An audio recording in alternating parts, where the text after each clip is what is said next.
Viewers अस्सलाम वालेकुम, क्या हाल है? ठीक ठाक। पहले तो आप सबको सबा खान का बहुत बहुत अस्सलाम वालेकुम।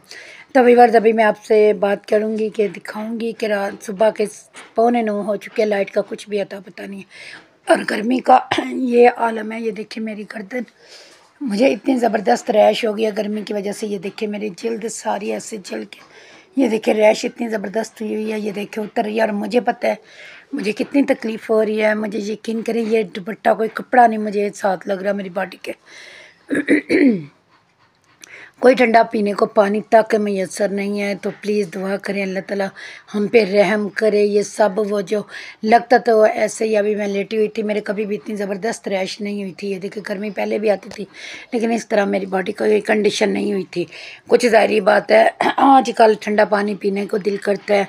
कोई लस्सी हो, कोई मीठी लस्सी हो जाए, कोई दही की लस्सी हो जाए, कोई दूध ही एक दो घूंट हो जाए, ज़्यादा ना हो, एक दो घूंट ही हो जाए तो बंदे को ठंडक पहुंचती है, कोई सुकून पहुंचता है। लेकिन ऐसा कोई भी निज़ाम नहीं है। अल्लाह ताला रहम करे पाकिस्तानियों पे। बहुत मुश्किल में ज़िंदगी है, बहुत मुश्किल में है। वो क्या कहते हैं कि सुना हुआ है कि अंधेरी रात के बाद सुबह का उजाला निकलता ही निकलता है। मेरी कंडीशन बहुत ज़्यादा इस वक्त तकलीफ़ में हूँ मैं। बहुत मुझे गर्मी परेशान कर रही है, इतनी ज़्यादा मैंने आपको दिखाया है। अब वो जो मुझे रैशेस हुई हुई है ना, ऊपर से वो उतर रहा है जल्द मेरी। लेकिन मुझे वो आपको पता ही है, जैसे ज़ख़म के ऊपर से वो जब ज़ख़म ठीक होने वाला होता है, खुश्क होने वाला होता है, उसके ऊपर कितनी पेन होती है। तो मेरा ये है कि ठीक तो पता नहीं, अल्लाह ताला करेगा जल्दी हो जाएगा। लेकिन अभी तो ये देखें मेरी अभी जो हालत है ना, बस मैं ही जानती हूँ। तो अभी भी मैं लेटी हुई थी, 8:45 होने को आए हैं। मैं दिखाती हूँ आपको, 8:45 होने लगे। हमारी रात से लाइट बंद है, कोई अता पता लाइट का नहीं है। दिल करे 2 बजे आए, दिल करे कब आए ये भी हमें नहीं पता, कोई अता पता नहीं है लाइट का। तो प्लीज़ दुआ करें कि कहते हैं क़यामत के एक निशानी में से ये भी निशानी होगी, सख्त हुक्मरान आएंगे। ये अल्लाह हमारे नबी पाक का इरशाद पाक है कि क़यामत की बेशुमार निशानियाँ हैं, जिनमें से एक ये भी होगी कि सख्त हुक्मरान होंगे। माँ बाप जो है वो औलाद को भूल जाएंगे, औलाद माँ बाप को भूल जाएगी। बेटा बाप के आगे खड़ा हो जाएगा और बेटी माँ की नाफरमानी करेगी, माँ से बदतमीज़ी करेगी। और यकीन करें ये देखने को मिल रहा है। अपने माँ बाप से कभी भी बदतमीज़ी ना करें, क्योंकि ये क़यामत की निशानियों में से एक निशानी है। बेशक ये होकर ही रहना है, लेकिन हमें अपने वालिदैन से मोहब्बत करनी चाहिए। ख़ास तौर पे जब वो बुढ़ापे की उम्र में पहुंच जाए तो अल्लाह ताला का फरमान है कि उनको उफ़ तक ना बोलो। जब तुम्हारे वालिदैन बुढ़ापे की उम्र को पहुंच जाएं तो उनको उफ़ तक ना बोलो, क्योंकि वही तुम्हारे लिए जन्नत का सबब है, वही तुम्हें जन्नत में लेके जाएंगे। और तौबा नाउज़बिल्ला दोज़ख में भी लेके जा सकते हैं जब तुम अपने वालिदैन के सामने बदतमीज़ी करोगे, जब तुम उन्हें आगे से जवाब दोगे। तो ये तुम्हारी बख्शिश, अगर तुम लाख भी नेक होगे, लाख भी नेकीकार होगे, नमाज़ें पढ़ोगे, रोज़े रखोगे, लेकिन अपने वालिदैन की नाफरमानी करोगे तो बख्शिश कहीं नहीं है। क्योंकि जब अल्लाह ताला फरमाता है कि मुझे सफ़ेद बालों से हया आती है, जब किसी आदमी के बाल सफ़ेद हो जाते हैं तो हमारे अल्लाह ताला को भी उससे हया आती है। तो हमें कितनी हया करनी चाहिए। जब भी आप अपने इर्द गिर्द कोई बुज़ुर्ग देखें तो एहतराम से उनके लिए दुआ किया करें, क्योंकि हमने भी उस उम्र को पहुँचना ही पहुँचना है। ये ज़िंदगी मकाफ़ात अमल है, जैसा करोगे वैसा भरोगे। अपने लिए, अपने प्यारों के लिए बेहतर करने की कोशिश करें। जब हम एक दूसरे को सख्त अल्फाज बोल देते हैं, जाने अनजाने में दिल तोड़ देते हैं, तो यकीन करें हमें पता ही नहीं होता, हमारे सारे अमाल ज़ाया हो चुके होते हैं। मैंने बहुत दफ़ा सुना है, बहुत दफ़ा सुना है कि अल्लाह ताला फरमाते हैं कि जब तुम्हारे माँ बाप में से कोई दुनिया से रुखसत हो जाए, वफ़ात पा जाए, तुम्हारी माँ दुनिया से चली जाए, तो तुम्हारी माँ की जो सहेलियाँ हैं, तुम्हारी खाला हैं, तुम्हारी माँ की दोस्त हैं, सहेलियाँ हैं, उनसे एहतराम से पेश आओ, उनकी खिदमत करो। यहाँ तक हुक्म है कि उनकी खिदमत करो। समझ आ गई है? तो जब तुम्हारा बाप दुनिया से चला जाए, तुम्हारे बाप के जो दोस्त अहबाब हैं, तुम्हारे बाप के जो भाई हैं, तुम्हारे ताया, तुम्हारे चचा, तुम्हारे अंकल, उनसे इज्जत से पेश आओ, उनका एहतराम करो। आज ये नसीहतें जब बड़े करते हैं तो हमें बुरी लगती हैं। बच्चे जो टीन एज होते हैं ख़ास तौर पे, वो समझते हैं हम बहुत बड़े जनाब जी, क्योंकि वो ताकतवर होते हैं। उनकी बॉडी में ऑटोमेटिकली अल्लाह ने ताकत रखी होती है, क्योंकि वो जवानी की सीढ़ी पे चढ़े होते हैं।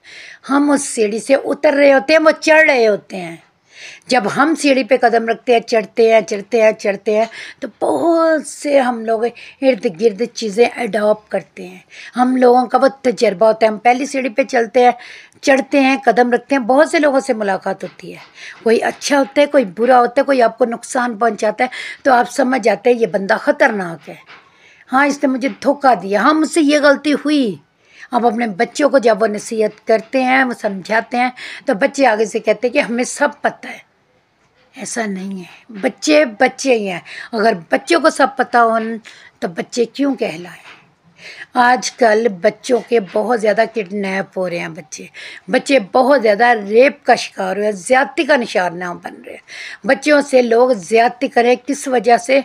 कि वो बच्चे हैं, वो मासूम हैं, उनको पता ही नहीं है। लेकिन जो दरिंदा सिर्फ लोग होते हैं वो बच्चों को मार भी देते हैं। और इसमें बड़ी गफलत, बहुत बड़ी गफलत हमारे माशरे की होती है, हमारी होती है। किस वजह से? कि हम अपने बच्चे को समझा ही नहीं पाते कि बेटा ये गलत है। आपका बेटा जब 7-8 साल का, 9 साल का, 10 साल का हो जाए, उसको गाइड करेंगे बच्चे ये गलत है। कोई अंकल दोस्त नहीं होता। हमें अपने बच्चे को बताना चाहिए कि कोई अंकल दोस्त नहीं है। ख्वाह लड़का है आपका, ख्वाह लड़की है, उसको बताएं। और अगर आपके इर्द गिर्द कोई बच्चा किसी जुल्म का शिकार हो रहा है, उसकी खुदारा मदद करें। उस बच्चे को उसके हाल पे ना छोड़ें। आज वो कोई बच्चा है, किसी का बच्चा है, कल उस बच्चे की जगह आपका अपना बच्चा भी हो सकता है। हमें अपने बच्चों को समझाने की ज़रूरत है, संभालने की ज़रूरत है। अगर आपके बच्चे से कोई गलती हो जाए तो खुदारा उस बच्चे को उसके लेवल तक समझाएं। ये मत कहें कि मैंने तुम्हें पहले बताया था, तुमने अब। मैंने एक दफ़ा सुना था शायद किसी से, किसी बाप ने अपने बच्चे को, उसका बच्चा होगा 13-14 साल की उम्र का, वो पता नहीं स्कूल नहीं गया था, मुझे भूल गया, पुरानी बात है, लेकिन इतनी पुरानी बात नहीं है, क्योंकि मैं थोड़ी बीमार रहती हूँ, तकलीफ में रहती हूँ ज़्यादा मुझे, और बहुत सी घर की टेंशनें होती है ना, तो मेरे ज़हन से निकल गया है। जो लोग ये बात बार बार जानते हैं, मेरा टीवी भी ख़राब है, आप लोग जानते हैं, मेरे पास रेडियो वगैरह कुछ भी नहीं है। बात बहुत लंबी हो रही है मेरी, तो प्लीज़ मैं ये बात ज़रूर बताना चाहूँ। उस आदमी ने अपने बेटे को पेट्रोल पंप पे ले जाकर उसके ऊपर पेट्रोल छिड़क के आग लगा दी, और वह बच्चा हॉस्पिटल जाने से पहले पहले दम तोड़ गया। उस बच्चे का तो जो नुकसान होना था। उस बच्चे ने ज़िंदगी उसकी इतनी थी, वो जी ली उसने, वो चला गया दुनिया से। वो बाप जब तक ज़िंदा रहेगा अपने इस गुनाह के साथ, उसको रातों को भी नींद नहीं आएगी, दिन को सुकून भी नहीं आएगा। वो बेटा जो उसका बाजू बनना था, उसने अपने हाथों से अपना बाजू काट दिया। तो खुदारा जिस शाख पे बैठे उसे मत काटे। ये नसीहत होती है, ये सबक होते हैं, हमें इन पे अमल करना चाहिए। जिस तरह हम बच्चों को कहते हैं ना, बुक है, याद करो, अमल करो, पढ़ो। हमें भी जब हम इर्द गिर्द चीज़ें देखें, हमें उन चीज़ों को रोकना है, ना कि उनको बढ़ावा देना है, ना कि अपनी आंखें बंद करनी है। आंखें बंद करने से नुकसान होगा, फ़ायदा नहीं। तो अपना ख्याल रखिएगा, दुआ में याद रखिएगा। अल्लाह ताला आपको नेक और साले औलाद से नवाजे, आपकी गलतियाँ कोताहियाँ माफ़ फरमाए। अल्लाह ताला, हर बंदा गुनाह का पुतला है, ठीक है ना। तो अपने बीमारों के लिए आप लोग जो आप जानते जिनको, उनके लिए तो आप दुआ करते हैं, जिनको नहीं जानते, खुदारा उनके लिए भी दुआ करें। पता नहीं कहाँ, कब, किस वक्त, किस चीज़ से हमारी बख्शिश हो जाए। तो प्लीज़ अपना बहुत ख्याल रखिए, गर्मी बहुत ज़्यादा है। अपने बच्चों का अपना ख्याल रखिए, ठंडे मशरूबात इस्तेमाल करें जो अफोर्ड कर सकते हैं। जो नहीं कर सकते वो मेरी तरह सब्र के घूंट पिएँ। अल्लाह हाफिज़। व्यूअर्स, ये देखें सुबह के दिन निकल आया। ये देखें सुबह के तकरीबन 8:45 हो चुके हैं जी। ये देखें 8:45 बज चुके हैं, लेकिन लाइट का कोई अता पता नहीं है, कब आएगी ये भी नहीं कोई कह सकता कुछ। बापटा वाले ऐसे मस्त गहरी नींद सोए में, कहाँ जाए गरीब बंदा, बीमार बंदे कहाँ जाए।